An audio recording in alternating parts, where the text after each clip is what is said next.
I'm tickled to death to get to do this. I was born, my dad died when I was about 6 months old, and it was shortly after the Depression. And Mama had 6 children. Nadine, being the oldest, helped her during my years of not being able to do nothing for myself. And she helped her with other stuff. But Mama struggled. She got us through that time, but she carried us to church every Sunday. Now, we didn't have no way to travel, so we walked about 2 miles every Sunday to go to church.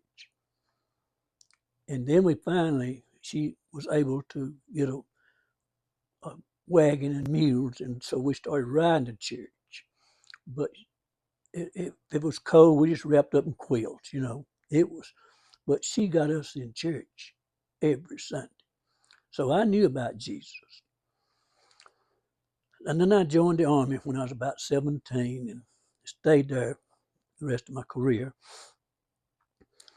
And so I didn't participate in church like I should have. And then I met this wonderful young lady. It's been with me 67 years. And she was a godly lady. God sent her to me because he knew I needed that help. So I was gone a lot on weekends, but she never failed, just like my mother. She always made sure them boys in church every Sunday.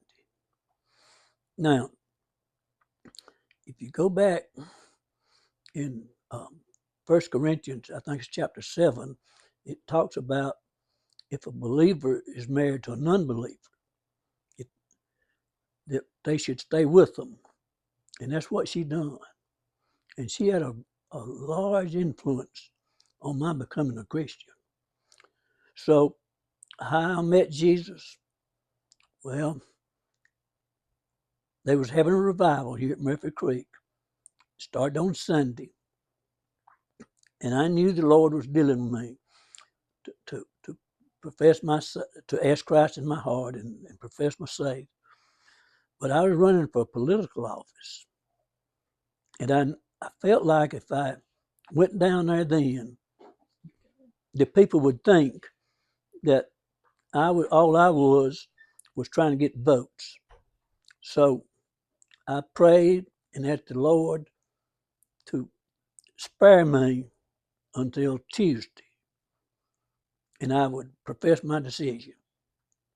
And he answered my prayer. So on Tuesday night, when everybody else was going up to the courthouse to listen to the count of the votes, I was going down that aisle up yonder to ask Christ, to profess Christ coming in my heart and forgiving me my sins and allowing me to have eternal life. So I'll always appreciate God sparing me that long. And so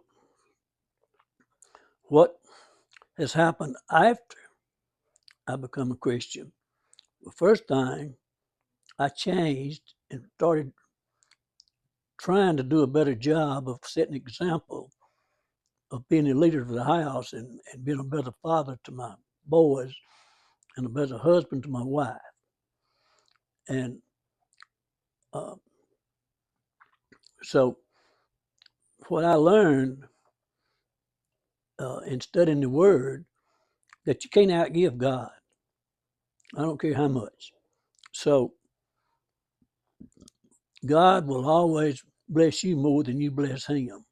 And his word tells us not just to give a tenth, but be joyful in what we give. Give what we feel like we need to further his word.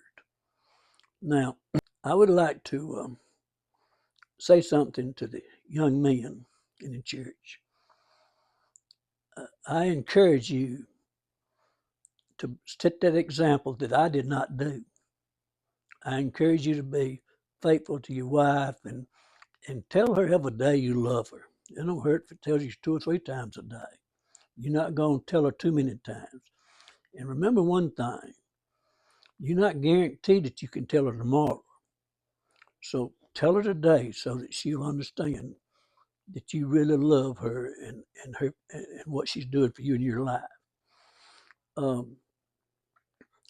Now, also, I want to say that we cannot do too much to witness for God. And what I remember what Paul said. He said that, whether you go or whether I stay, I'll be a winner either way. And that's how I feel about my life. If God lets me stay, I pray that I'll do something every day to set an example, to encourage somebody else to want to be a believer. So, in closing, I just pray that this will have an impact on somebody and they will ask Christ in their heart. And God bless you.